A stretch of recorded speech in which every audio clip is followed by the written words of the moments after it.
என் லைஃப்பில் இந்த மாதிரி ஒரு பெயின்ஃபுல்லான ஒரு சுச்சுவேஷனை நான் ஃபேஸ் பண்ணதே கிடையாது. மனசு முழுக்க வலி வலி மட்டும்தான்.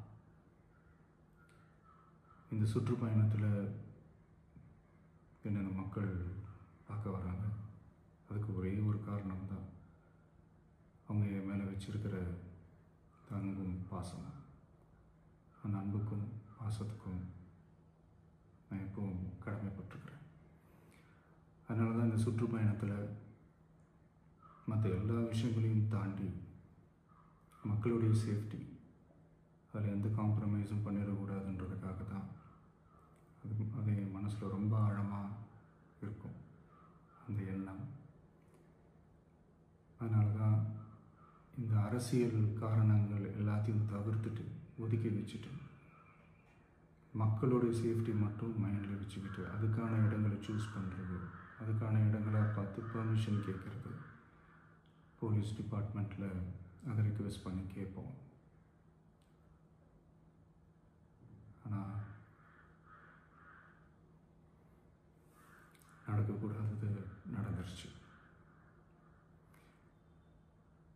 ஆனால் மனுஷன் தானே, அந்த நேரத்தில் அத்தனை பேர் பாதிக்கப்பட்டு இருக்கும்போது எப்படி அந்த ஊரை விட்டுட்டு என்னால் கிளம்பி வர முடியும்? நான் திரும்ப அங்கே போகணும்னு இருந்துச்சுன்னா அதை ஒரு காரணம் காட்டி அங்கே வேறு சில பதட்டமான சுச்சுவேஷன்ஸ், வேறு சில அசம்பாவிதங்கள், அந்த மாதிரி எதுவும் நடந்துடக்கூடாதுன்றதுக்காக தான் நாங்கள் அவாய்ட் பண்ணோம். இந்த நேரத்தில் சொந்தங்களை இழந்து தவிக்கிற அத்தனை குடும்பங்களுக்கும் என்னுடைய ஆழ்ந்த இரங்கலை தெரிவிச்சுக்கிறேன். எனக்கு தெரியும், என்ன சொன்னாலும் இது ஈடேயாகாதுன்னு எனக்கு தெரியும். ஹாஸ்பிட்டலில் ட்ரீட் பண்ணிகிட்ருக்கிற எல்லாருமே சீக்கிரமாக க்யூர் ஆகி வரணுன்றதை இந்த நேரத்தில் நான் வேண்டிக்கிறேன். கூடிய சீக்கிரமே உங்கள் எல்லாரையும் நான் சந்திக்கிறேன். இந்த நேரத்தில் எங்களுடைய வலிகளை, எங்களுடைய நிலைமையை புரிஞ்சுக்கிட்டு எங்களுக்காக பேசின அரசியல் கட்சிகளை சார்ந்த நண்பர்கள், தலைவர்கள் அனைவருக்கும் என்னுடைய நன்றியை தெரிவிச்சுக்கிறேன். கிட்டத்தட்ட ஒரு 5 மாவட்டத்துக்கு பிரச்சாரத்துக்கு போனோம்.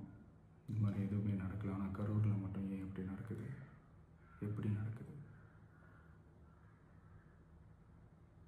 மக்களுக்கு எல்லா உண்மையும் தெரியும். மக்கள் எல்லாத்தையும் பார்த்துக்கிட்டு இருக்கிறாங்க. கரூரை சேர்ந்த அந்த மக்கள் அந்த உண்மையெல்லாம் வெளியில் சொல்லும்போது எனக்கு கடவுளே நேரில் வந்து இறங்கி அந்த உண்மைகள்லாம் சொல்கிற மாதிரி எனக்கு தோணுச்சு. சீக்கிரமே எல்லா உண்மைகளும் வெளியில் வரும்.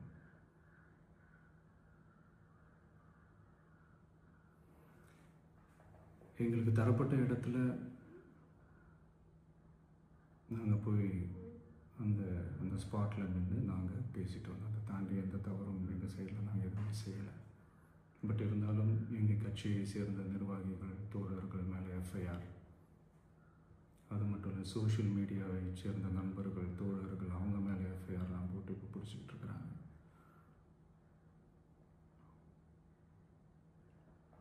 சிஎம் சார்,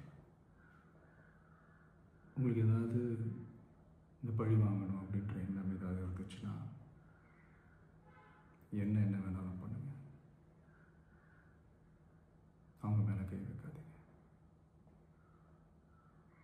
நான் ஒன்று வீட்டில் இருப்பேன், இல்லை நான் ஆஃபீஸில் இருப்பேன். என்ன வேணாலும் செய்யுங்க. நண்பர்களே, தோழர்களே, நம்மளோட அரசியல் பயணம் இன்னும் ஸ்ட்ராங்காக, இன்னும் தைரியத்தோட கண்டினியூ ஆகும்.